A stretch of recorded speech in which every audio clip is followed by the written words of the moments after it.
تقریب کے اسٹیج کی دنیا سے یہ ساری چیزیں بن رہی ہیں اور بنائی جا رہی ہیں. اللہ تعالیٰ قبول فرما لے. کئی ایک مرتبہ سبحان اللہ. ریان بلٹک کے مالک کے بڑے بھائی سے میں درخواست کروں گا ذرا ہماری طرف بھی توجہ دیجئے, ہماری گفتگو بھی ذرا سنیے.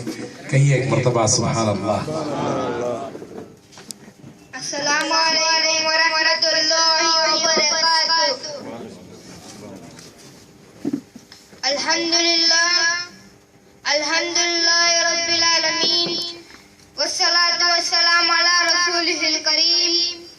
اما بعد فاعوذ باللہ من الشیطان الرجیم. بسم اللہ الرحمن الرحیم. قل هو اللہ احد اللہ الصمد لم یلد ولم یولد ولم یکن له کفوا احد. صدق اللہ العظیم. رب اشرح لي صدري ويسر لي امري واحلل عقدة من لساني يفقهوا قولي. معزز حاضرین, آج میں آپ حضرات کے سامنے لفظ قرآن کے بارے میں کچھ باتیں پیش کرنا چاہتا ہوں. لہذا ایک ہوتا واحد, ایک ہوتا احد. واحد ہمارے تو وہ خاص فرق نظر نہیں آتا, اکیلا احد, اکیلا واحد, اکیلا احد, اکیلا واحد جنہیں کہتے ہیں قریب کوئی نہ ہو.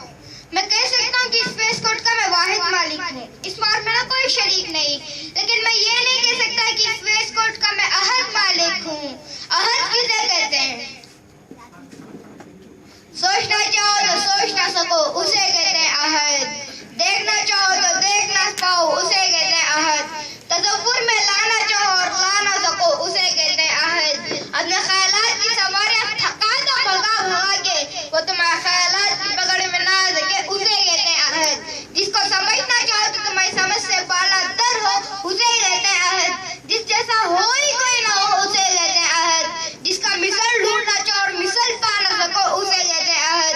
جس جیسا دیکھنا چاہو اور دیکھ نہ سکو اسے کہتے ہیں احد. جس جیسا سوچنا چاہو اور سوچ نہ سکو اسے کہتے ہیں احد. جس جیسے کا تصور کرنا چاہو اور تصور کر نہ سکو اسے کہتے ہیں احد. جو الفاظ کی جامع میں سما نہ سکے, جو کون و مقام میں آ نہ سکے, جو خیالات کی دنیا میں آ نہ سکے, جو کون و مقام میں سما نہ سکے, جو اتنا دور ہو کہ نظر سے بھی آگے اور خیال سے بھی آگے, اور اتنا دور ہو کہ اتنا قریب ہو کہ شہرت سے بھی زیادہ قریب ہو جائے, وہ احد ہوتا ہے احد. قل هو اللہ احد. بتاؤ بنگلور والوں کو کہ زمین آسمان کا ایک مالک ہے, وہ اللہ ہے. کیا اس کے ساتھ کوئی اور ہے؟ احد احد. جب بلال کو کوڑے پڑتے تھے وہ کہتے تھے احد احد, اور مارو احد احد, اس زبان سے احد نکلے گا. تو بھائیو, اگر اللہ چاہتا فرشتوں کے ہاتھ میں ڈنڈے ہوتے, جو جھوٹ بولتا ایک اس کی سر پہ پڑتا, جو نماز نہ پڑھتا ایک اس کی کمر پہ پڑتا, جو روزہ رکھتا اس کو کان پکڑا دیتے, جو زنا کرتا اس کو الٹا لٹکا دیتے, جو شراب پیتا اس کا منہ کالا کر کے بازاروں میں پھراتے. اللہ کو طاقت ہے, فرشتے نہ اترتے, خالی اس کا امر اترتا. لیکن بھائیو, اس نے خلق الموت والحیات لیبلوکم ایکم احسن عملا, اس نے زندگی اور موت کا نظام بنایا چلایا ہے. ہم اس میں دیکھتے ہیں کہ اللہ کو راضی کون کرتا ہے اور اپنے من کو راضی کون کرتا ہے. حضرت عمر حضرت ابو بکر سے کوشش کرتے تھے کہ آگے نکل جاؤ, آگے نکل جاؤ, آگے نکل جاؤ. ساری زندگی موقع نہ بن سکا. تبوک کا موقع ہے تو اللہ کے نبی نے کہا مال خرچ کرو.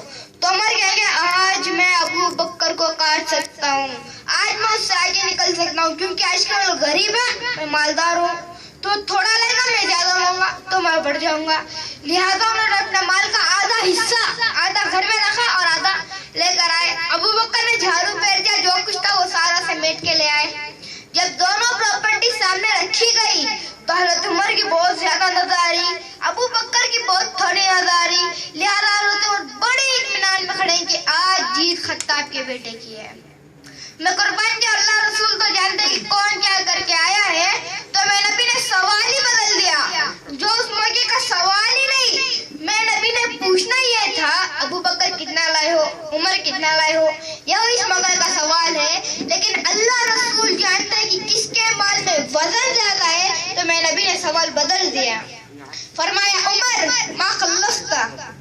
واہ عمر پیچھے کیا چھوڑ کے آئے ہو؟ تو حضرت عمر تو وہی دھڑم ہو گئے، کہا میں گیا۔ سوال سے پتہ چل گیا میری گلی اڑ گئی، وکٹ۔ عمر ما خلصت یا ما ترکت لیحلک، عمر تو پیچھے چھوڑ کے کیا آیا؟ بچہ کے لیے کیا چھوڑ کے آیا؟ تو پہلے عمر بڑے جوش میں کرے تھے، پھر ایک دم ڈھیلا گئے کہ جی آدھا چھوڑا آدھا لایا۔ فرمایا ابا بکر ما خلصت یا ما ترکت لیحلک، ابو بکر تو پیچھے چھوڑ کے کیا آیا؟ تو حضرت ابو بکر فرمایا کہ ترکت اللہ و رسول، میں تو اللہ اس کے رسول کو چھوڑ کے باقی سب کچھ لے آیا ہوں۔ تو عمر کہا کہ ابو بکر میں نہیں تجھ سے آگے بڑھ سکتا، کوئی بھی تجھ سے آگے نہیں بڑھ سکتا۔ اور اگلی سنو، اپنے کپڑے بھی دے دیے اور ایک ٹاٹ تھا وہ پہن کر اس کاٹن سے سی لیا۔ تو جبریل آئے کہ یا رسول اللہ، اللہ تعالیٰ فرمایا کہ ابو بکر نے ٹاٹ کیوں پہنا ہوا ہے؟ تو آپ نے فرمایا اس نے سب کچھ اللہ اس کے رسول پہ لگا دیا ہے اس لیے پہنا ہوا ہے۔ تو یا رسول اللہ، اللہ تعالیٰ فرما رہے ہیں ابو بکر سے پوچھو مجھ سے راضی تو ہے؟ اس فقر میں مجھ سے راضی ہے؟ میں تو اتنی دور آیا ہوں، میں یہاں کہ چلو کوئی بخشش کا بہانہ مل جائے، اللہ راضی ہو جائے۔ اور ساری اس لیے یہاں پہ کہ اللہ راضی ہو جائے، جو سارے جہان سے زیادہ مجھے راضی کرو، وہ کہ ابو بکر سے پوچھو مجھ سے راضی تو ہے؟ تو آپ نے فرمایا ابو بکر تیرا رب تجھے سلام بھی کہہ رہا ہے اور پوچھ رہا ہے کہ راضی ہے؟ تو ابو بکر کے چیخیں اٹھی، میں اپنے رب سے راضی، میں اپنے رب سے راضی، میں اپنے رب سے راضی۔ تو میرے بھائیوں بہنوں، زندگی گزار کے ایسے مرو کہ اللہ کا ملو تو اللہ خوش ہو کے مل رہا ہو، ایسے نہ مرو جیسے اللہ کے بارگاہ میں پیش کیے جا رہے ہو مجرم بن کر، قیدی بن کر۔ انہی چند باتوں پر میں اپنی تقریر ختم کرتا ہوں۔ وما علینا الا البلاغ۔ ماشاءاللہ ماشاءاللہ، بہت اچھے۔ اللہ تعالیٰ اس کم سین کو نظر بد سے محفوظ رکھے۔